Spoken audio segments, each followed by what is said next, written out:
I really encourage everyone to visit Nanjing, make friends there, and to see the Memorial Museum. China suffered 3 Holocausts. That's how many millions of Chinese people died during World War II from the Japanese invasion. 300,000 Chinese people died in the Nanjing massacre alone, making it the largest massacre in history. To truly honor the Jewish and other European victims of German fascism, we need to do a better job of understanding fascism overall, including in Imperial Japan. That way, we can fight it anywhere it takes root. During World War II, China was the United States' ally, but we aren't taught much about that history anymore for political reasons. That's why most Americans have never even heard of the Nanjing Massacre, formerly known as the Rape of Nanking. And to this day, the Japanese government is still split on fully acknowledging and apologizing for the massacre. This summer, I visited the Memorial Hall in Nanjing to learn about this history and to share the victims' stories, which are more important now than ever, as we're witnessing constant civilian massacres carried out by fascist Israel. This is important but highly disturbing history.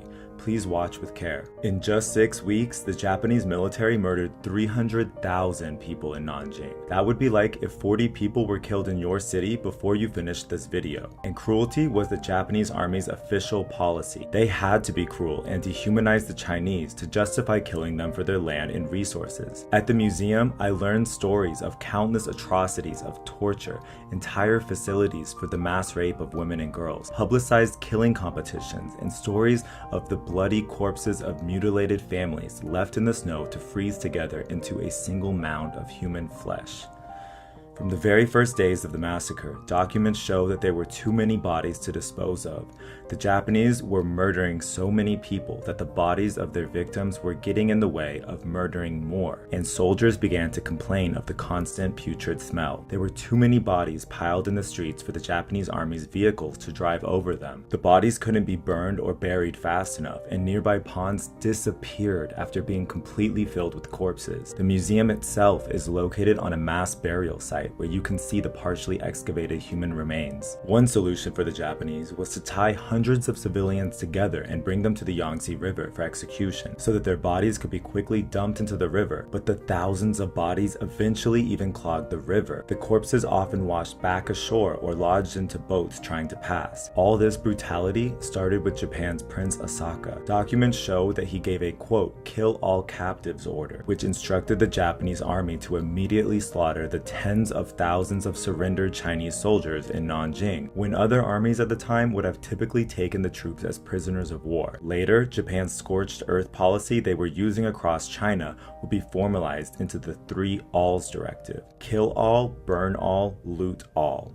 This systemized barbarism could also be seen in Japan's disturbing comfort stations, which were set up in Nanjing shortly after the massacre began. These were converted buildings used as mass rape facilities where Chinese and later Korean women and girls were held prisoner. They were raped and brutalized by dozens of Japanese soldiers per day, barely kept alive through the constant violence. Japan established these facilities across China and filled them with kidnapped Korean women and girls who were their colonial subjects at the time. There are also documents of barbaric killing contests, like one to see who could be the first to kill 100 Chinese civilians using a sword. The military used gruesome torture rituals and demonstrations to desensitize their soldiers and dehumanize the Chinese. Some of these included beheading contests, using civilians for bayonet practice, disemboweling pregnant women with bayonets, burning people alive, and feeding victims to dogs, all for fun and sport. And all of these events are thoroughly documented, even by some Japanese journalists who were appalled by their own army's brutality. And over the years, several Japanese veterans have given testimonies of the horrible things they saw or did. Many Chinese people kept records of the events as well, and survivors have shared their testimonies of what happened to them and their families. There are only 28 survivors remaining. They even have video footage of the massacre displayed at the Memorial Museum in Nanjing. This footage was recorded almost 90 years ago by American missionary John Magee. John Magee and several other Americans and Europeans in Nanjing were doing missionary work when the Japanese invaded. They rose to the occasion and used their international status to protect Chinese civilians. The heroic American Minnie Vautrin saved up to 10,000 people, mostly women and girls the Japanese soldiers were trying to kidnap. Together, these heroes leveraged their international status to organize the Nanking Safety Zone, which ultimately protected an estimated 250,000 civilians in their tight quarters. They also provided life-saving medical care for countless injured Chinese civilians. And at the head of the Nanking Safety Zone Committee was German businessman John Rabe. Not everything in history is black and white. John Rabe was a member of the German Nazi Party, supporting his own country's genocidal fascist regime with his overseas business dealings. But it was his very affiliation with the Nazi Party that would successfully deter the Japanese soldiers. Because Japan and Nazi Germany were allies, John Rabe would show his swastika armband to command the Japanese soldiers to leave. He sheltered over 600 Chinese civilians in his own home alone, and his detailed diary entries became essential to learning the truth of the Nanjing massacre. But to this day, Japan has never offered a full official apology for the Nanjing massacre. Instead, its leaders have issued vague expressions of regret, while some nationalist politicians deny the slaughter even happened. Some Japanese history textbooks avoid using the word massacre, and they minimize the atrocities. China was left in ruins after World War II, and the civil war that followed drained what little resources remained. For decades after, they were blocked from trading with the rich Western powers, so by the 70s, they were desperate to be able to trade with Japan again, who was already becoming rich after $40 billion in today's dollars of aid from the United States. China received aid from the United States too, but a large amount of it went to the losing side of their civil war, which ultimately prolonged that conflict. And further aid was given to the ROC, not the PRC, which was the start of the divide that we see to this day between mainland China and Taiwan province. So in their negotiations to normalize relations and trade, Japan pressured China to relinquish the right to seek reparations or to prosecute war crimes. China openly agreed because they know more than anyone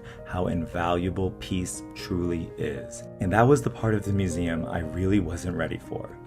Despite all the pain and dehumanization the Chinese suffered, they still promote forgiveness, right there above the bodies of the victims. After all, it was the barbaric invaders who promoted racial division and hatred. Many people told me that they wouldn't want to visit Nanjing because of the sad history, but that's exactly what those Japanese soldiers would want. They wanted to wipe Nanjing off the face of the earth. They wanted Japan to completely subjugate China and to never see the two countries as peaceful, cooperative neighbors on equal footing. They would hate to see Nanjing rise from the ashes, and that's why it's so important to keep the truth alive and to visit Nanjing to be a part of its peaceful, prosperous future. There will always be a scar on Nanjing from this tragic history, but it was so inspiring and uplifting to make friends there and to see how far this beautiful city has come. I really encourage everyone to visit Nanjing, make friends there, and to see the Memorial Museum, which is a free museum, and if you like, you can consider donating for flowers to leave for the victims.